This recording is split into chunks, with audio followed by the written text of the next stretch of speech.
ખેડૂત હિત રક્ષક સમિતિના નેજા હેઠળ પ્રાંત કચેરી આવેલ હતા, જેમાં આજે અમે જોયું કે સ્કૂલો ખુલવાની તૈયારી છે, રિઝલ્ટ આવી ગયા છે. એના કારણે દરેક તાલુકાના માણસો, ખેડૂતો તમામ જે સ્ટેમ્પ લેવા આવ્યા છે 10 વાગ્યાથી લાઇનમાં ઊભા છે અને છતાં નથી કોઈ પાણીની વ્યવસ્થા. 10 લાખ રૂપિયાનો ખેડૂત આવક લેતો હોય, આજે તડકે ઊભો હોય અને 10,000 કે 5,000ના પગારદાર માણસો એસીમાં બેઠા બેઠા કાઢી આપે. આ શું છે? કારણ કે પાણીની જો કોઈ વ્યવસ્થા નથી, તડકે ઊભું રહેવાનું. એક આવડું મોટું બિલ્ડિંગ બનાવ્યું, બહુમાળી બિલ્ડિંગ, 3 માળનું બિલ્ડિંગ બનવામાં આવે અને ખેડૂતો જો તડકે ઊભા રહે એક હાથ બાર આઠ લેવા માટે કે લેવા માટે, તો આ ખરેખર સરકારે વિચારી અને આમની વ્યવસ્થા યોગ્ય કરવી જોઈએ. ગરીબ માણસ છે એટલે એવું ના માનવું જોઈએ બધાનો સરખો ન્યાય છે.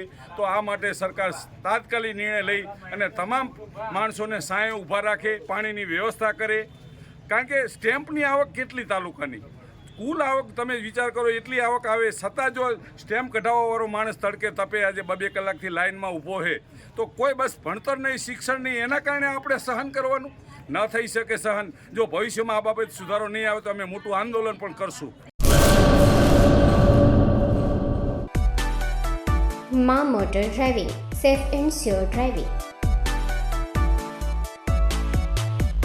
ડ્રાઇવિંગ એ શોખ સાથે આપની મોટી જવાબદારી પણ છે. અમારા ઇન્સ્ટ્રક્ટર દ્વારા સચોટ અને સરળ માર્ગદર્શન. આપની રોજની તાલીમની માહિતી મેળવીને શું અધુરાશ છે એના ઉપર પૂરું ફોકસ કરાય છે.